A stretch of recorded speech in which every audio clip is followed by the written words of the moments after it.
આગળ વધી અને વાત કરીએ એક મહત્વના સમાચાર વિશે। મહત્વપૂર્ણ સમાચાર સામે આવી રહ્યા છે તેના પર નજર કરીએ તો અમદાવાદના ગોતા વંદે માતરમ 4 રસ્તા પર પોલીસે અકસ્માત કર્યો હોવાના સમાચાર સામે આવી રહ્યા છે। પોલીસની પીસીઆર વાન દ્વારા અનેક ગાડીઓને અડફેટે લેવામાં આવી છે। રાત્રે 12:30ની આસપાસ આ ગંભીર બનાવ બન્યો હતો। અકસ્માતની ઘટના બની હતી। અકસ્માત બાદ પોલીસની 5 ગાડીઓ લોકોને કંટ્રોલ કરવા માટે પહોંચી હતી।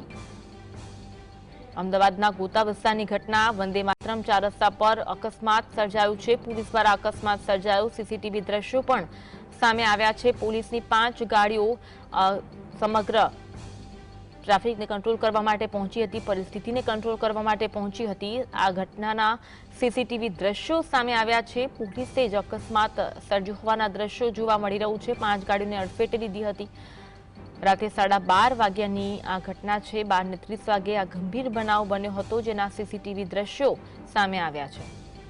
આજ અંગે વધુ વાત કરીશું। સંવાદદાતા વિરેન્દ્રસિંહ અમારી સાથે ફોન લાઈન પર જોડાયા છે। વિરેન્દ્ર, સીસીટીવી દ્રશ્યો જોવા મળી રહ્યા છે।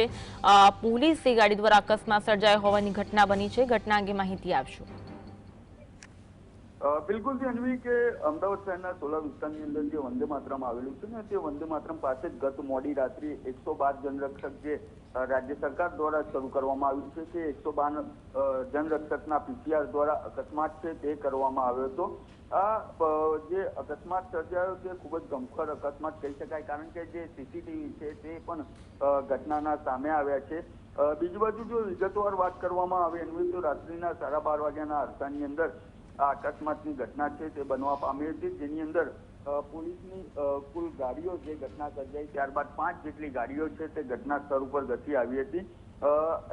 એક ગાડીના અકસ્માત બાદ જો આટલી મોટી પોલીસની ગાડીઓ આવી જતી હોય તો જ્યારે અન્ય લોકોનો જ્યારે અકસ્માત સર્જાતો હોય છે ત્યારે જે રાહદારીઓ હોય કે જે અકસ્માત સાથે બનાવેલો હોય તે સમયે જે લોકો પોલીસની મદદ માંગતા હોય છે ત્યારે આટલી ગાડીઓ નથી જોવા મળતી, પરંતુ જ્યારે એક પોલીસ કર્મચારી અને પોલીસની ગાડી દ્વારા અકસ્માત સર્જવામાં આવતો હોય છે ત્યારે ગાડીઓના ધારે ઉતારી દેવામાં આવતો હોય છે। આ સમગ્ર મામલો છે તે ગઈકાલે મોડી રાત્રિએ સર્જાયો હતો, પરંતુ તેની અંદર ઘટનાની અંદર જે i10 કાર ચાલક હતો તેના દ્વારા એ ડિવિઝન ટ્રાફિક પોલીસ સ્ટેશન જે એસજી હાઈવે ખાતે આવેલું છે તેની અંદર ફરિયાદ છે તે નોંધાવવામાં આવી છે। પોલીસ દ્વારા ફરિયાદ છે તે નોંધી લેવામાં આવી છે। તેની સાથે સાથે જે પીસીઆર વાન હતી તે પીસીઆર વાનમાંથી 6 જેટલી કપ સિરપની બોટલો પણ મળી આવી છે, એટલે કે જે કાર એટલે કે પીસીઆર વાન જે ચલાવી રહ્યો હતો તે નશાની હાલતમાં હોવાનું પણ સામે આવી રહ્યું છે, પરંતુ એ ડિવિઝન પોલીસ સ્ટેશન જે ટ્રાફિકમાં આવેલું છે તેના અધિકારી દ્વારા તેવું જણાવવામાં આવ્યું કે જે કાર ચલાવી રહ્યો હતો તે યશ પરમાર નામનો વ્યક્તિ હતો, તે કોન્ટ્રાક્ટ બેઝ ઉપર આ પીસીઆર વાન ઉપર લાગેલો છે। અને આ જે પીસીઆર વાન છે તે સાબરમતી પોલીસ સ્ટેશનની પીસીઆર વાન હતી, પરંતુ એક કોલ હતો તે ઝુંડાલ સર્કલ પાસેનો, તે કોલની લેવા માટે આ પીસીઆર વાન છે તે ગઈ હતી ને રિટર્ન આવી રહી હતી, તે સમયે આ અકસ્માત છે તે સર્જાયો છે।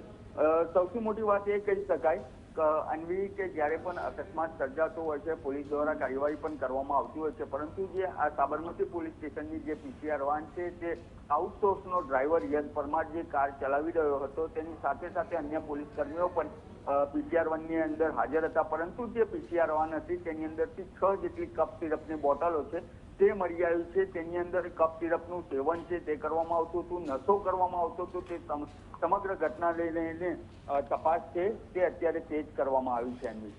જી, આભાર માહિતી આપવા માટે।